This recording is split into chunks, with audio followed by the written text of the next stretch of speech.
ಪ್ರತಿಭಟನೆಯನ್ನು ಹಮ್ಮಿಕೊಂಡಿದ್ದಾರೆ ಸರ್ಕಾರದ ವಿರುದ್ಧ. ಯಾವೆಲ್ಲ ಚೌಕಟ್ಟು, ಯಾವೆಲ್ಲ ನೀತಿಗಳ ವಿರುದ್ಧವಾಗಿ ಹೋರಾಟ ಇರುತ್ತೆ, ಎಷ್ಟು ಜನ ಸೇರ್ತಾರೆ? ನಮ್ಮ ಈ ಹೋರಾಟ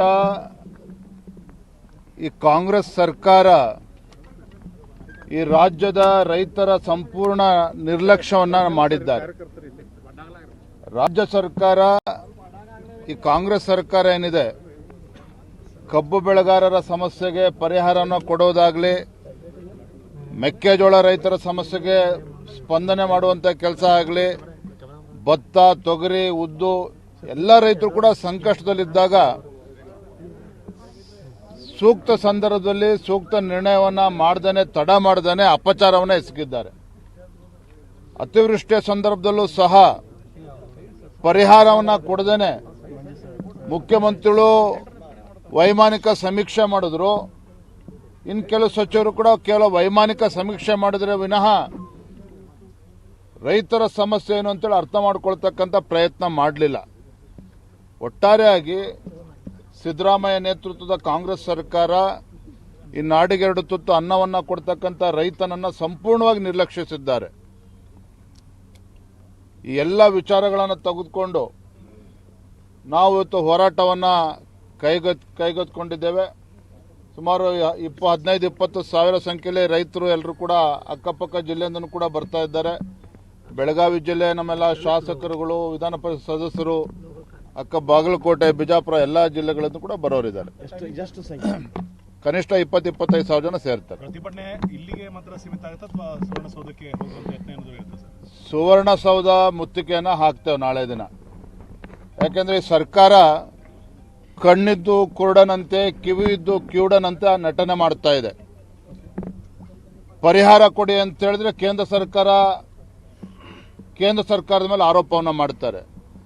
ಸಿದ್ದರಾಮಯ್ಯನವರೇ, DK ಶಿವಕುಮಾರ್ ರೈತರ ಸಂಕಷ್ಟಕ್ಕೆ ಸ್ಪಂದನೆ ಮಾಡಿ ಅಂತ ಹೇಳಿದ್ರೆ ಪ್ರಧಾನಮಂತ್ರಿಗಳು ಪತ್ರವನ್ನು ಬರೀತಾರೆ. ಈ ರಾಜ್ಯ ಸರ್ಕಾರಕ್ಕೆ ತನ್ನ ಜವಾಬ್ದಾರಿನೇ ಇಲ್ಲ. ಎಲ್ಲವೂ ಕೂಡ ಕೇಂದ್ರದ ಮೇಲೆ ದೂರುವಂತ ಒಂದು ಪರಿಪಾಠವನ್ನು ಬೆಳೆಸ್ಕೊಂಡಿದ್ದಾರೆ. ಇವತ್ತು ನಮಗೆ ಬೇಕಾಗಿರುವಂಥದ್ದು, ವಿಶೇಷವಾಗಿ ಇವತ್ತು ಬೆಳಗಾವಿಯ ಏನು ಸುವರ್ಣಸೌಧದಲ್ಲಿ ಚಳಿಗಾಲದ ಅಧಿವೇಶನ ಪ್ರಾರಂಭ ಆಗಿದೆ. ರೈತರು ಇವತ್ತು ಎದುರು ನೋಡ್ತಾ ಇದ್ದಾರೆ. ಇಲ್ಲಾದರೂ ಕೂಡ ಕನಿಷ್ಠ ಈ ನಾಡಿನ ದೊರೆ ಮುಖ್ಯಮಂತ್ರಿಗಳು ನಮಗೆ ಪರಿಹಾರವನ್ನು ಕೊಡ್ತಾರಾ ಅಂತೇಳಿ ಇವತ್ತು ಕಾಯ್ತಾ ಇದ್ದಾರೆ. ಆ ಪರಿಹಾರನ ಕೊಡಬೇಕು ಅನ್ನುವ ಆಗ್ರಹವೂ ಕೂಡ ಭಾರತೀಯ ಜನತಾ ಪಾರ್ಟಿ ಅದು. ಸಿಎಂ ಅವರ ಆರೋಪ ಏನಂದ್ರೆ, ಈಗ NDRF ನಾರ್ಸ್ ಚೇಂಜ್ ಆಗಬೇಕು, ಅದು ಪರಿಹಾರ ಚೇಂಜ್ ಆಗಬೇಕು. ಒಂದು ಕಬ್ಬಿನ ಬೆಲೆ ನಿಗದಿಯನ್ನ ಕೇಂದ್ರ ಸರ್ಕಾರ ಮಾಡಬೇಕು, ಸಕ್ಕರೆ ಬೆಲೆಯನ್ನ ಅವ್ರು ಮಾಡಬೇಕು, ಅದು ಮಾಡ್ತಾ ಇಲ್ಲ. ಮೆಕ್ಕೆಜೋಳ ಖರೀದಿ ಮಾಡುವ ಅಂತ ಹೇಳ್ತಾರೆ, ಆದರೆ ಎಥೆನಾಲ್ ಕಂಪನಿಗಳಿಗೆ ಖರೀದಿ ಮಾಡೋ ಇವೆಲ್ಲದನ್ನು ಕೂಡ ಅಂತ ಹೇಳ್ತಾರೆ. ಅಧಿವೇಶನ ನಡೀತಾ ಇದೆ. ಏನು ಮುಖ್ಯಮಂತ್ರಿಗಳು ಪದೇ ಪದೇ ಕೇಂದ್ರ ಸರ್ಕಾರದ ಮೇಲೆ ಆರೋಪವನ್ನು ಹೊರಿಸಿ ತಮ್ಮ ಜವಾಬ್ದಾರಿಯಿಂದ ನುಣುಚಿಕೊಳ್ಳುವಂಥ ಕೆಲಸ ಏನು ಮಾಡ್ತಾ ಇದ್ದಾರೆ. ಇದೆಲ್ಲದಕ್ಕೂ ಕೂಡ ಸದನದಲ್ಲಿ ಉತ್ತರವನ್ನು ಕೊಡ್ತೇವೆ.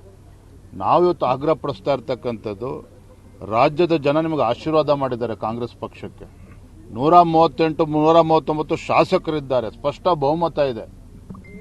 ಎಲ್ಲಿ ಹೋಗ್ತಾ ಇದೆ ಇವತ್ತು ಇಷ್ಟೊಂದು ಖಜಾನೆಗೆ ಬರ್ತಕ್ಕಂಥ ಹಣ? ಎಲ್ಲಿ ಹೋಗ್ತಾ ಇದೆ? ಎಲ್ಲಿ ಪರಿಹಾರ ನಿಮಗೆ ಕೊಡ್ತಾ ಇದ್ದೀರಿ? ಕಂದಾಯ ಸಚಿವರು 30 ದಿನದಲ್ಲಿ ಬೆಳೆ ಏನು ನಾಶ ಆಗಿತ್ತು, ರೈತ ಪರಿಹಾರ ಕೊಡ್ತೇವೆ ಅಂತ ಹೇಳಿದ್ರು. ಆದರೆ 30 ಅಲ್ಲ 75-80 ದಿನ ಆದರೂ ಕೂಡ ಇವತ್ತು ಸಮರ್ಪಕವಾಗಿ ಇನ್ನೂ ಕೂಡ ಪರಿಹಾರ ಕೊಡೋದಕ್ಕೆ ಸಾಧ್ಯ ಆಗಿಲ್ಲ. ಇವೆಲ್ಲ ವಿಚಾರಗಳನ್ನ ಎತ್ಕೊಂಡು ನಾವು ಹೋರಾಟವನ್ನು ಮಾಡ್ತಾ ಇದ್ದೀವಿ. ಕರ್ನಾಟಕದ ಸಮಸ್ಯೆಗಳ ಬಗ್ಗೆ ಎಲ್ಲವೂ ಕೂಡ ಚರ್ಚೆ ಮಾಡ್ತೀವಿ. ಉತ್ತರ ಕರ್ನಾಟಕದ ಸಮಸ್ಯೆಗಳ ಬಗ್ಗೆ ಮೊದಲ ದಿನದಲ್ಲೇ ಚರ್ಚೆ ಮಾಡಬೇಕಂತೇಳಿ ಆಗ್ರಹ ಇತ್ತು. ಈಗಾಗಲೇ ಸಭಾಪತಿಯವರು ಹೇಳಿಬಿಟ್ಟಿದ್ದಾರೆ, ಹೊರಟ್ಟಿ ಅವರು, ಬುಧವಾರ ಮತ್ತು ಗುರುವಾರ ದಿನ ಇಡೀ ವಿಧಾನಸಭೆಯಲ್ಲಿ ಮನೆ ವಿರೋಧ ಪಕ್ಷ ನಾಯಕರ ಬಗ್ಗೆ ಹೇಳ್ತಾರೆ.